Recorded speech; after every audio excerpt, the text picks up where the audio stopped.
Sarvamanthan news महाराष्ट्रामध्ये आपलं स्वागत. पाहूयात आजच्या टॉप 10 हेडलाईन्स. मनसेच्या इंजिनला सोबत घेण्यासाठी शरद पवारांची सहमती. एकत्र मोर्चा काढता मग निवडणुकीत वेगळं का? पवारांचा काँग्रेसला सवाल. मनसे महाविकास आघाडीचा भाग नाही. शरद पवार उद्धव ठाकरे काय बोलतात त्याच्याशी संबंध नाही. संदीप देशपांडेकडून भूमिका स्पष्ट.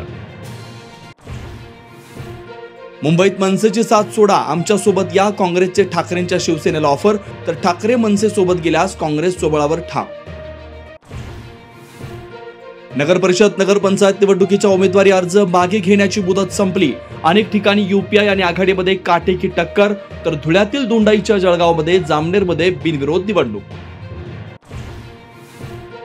नवी मुंबईतील कार्यक्रमाला उपमुख्यमंत्री एकनाथ शिंदे जाणार नसल्याची माहिती. गेल्या 2 दिवसांपासून शिंदेंच्या नाराजीचं जोरदार चर्चा.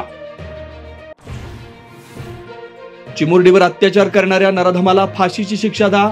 मालेगावात जमाव आक्रमक, मोर्चेकऱ्यांचा थेट गेट तोडून न्यायालयात शिरण्याचा प्रयत्न. पोलिसांचा सौम्य लाठीचार्ज. दुबई एअर शो दरम्यान भारताचं तेजस विमान कोसळलं. एअर शो दरम्यान मोठी दुर्घटना, अपघातात पायलटचा मृत्यू. 3.5 वर्षीय चिमुकलीवर अत्याचार, दगडाने ठेचून खून. चिमुकलीवर अत्याचार करणाऱ्या आरोपीला फाशीची शिक्षा व्हावी यासाठी मालेगावकर रस्त्यावर, महिलांमध्ये संतापाची लाट. रुकडी स्मशानभूमीत भानामतीचा प्रकार, अशा अपप्रवृत्तीला शिक्षा करण्याची मागणी.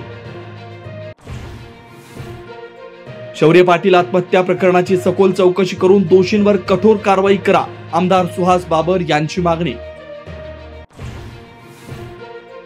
हातकणंगले नगरपंचायतीसाठी बहुरंगी लढत. हातकणंगलेत शुक्रवारी नगराध्यक्ष पदाच्या 2 व नगरसेवक पदाचे 19 असे एकूण 21 जणांची माघार. सार्वमंथन न्यूज महाराष्ट्राला लाईक करा, शेअर करा, सबस्क्राईब करा.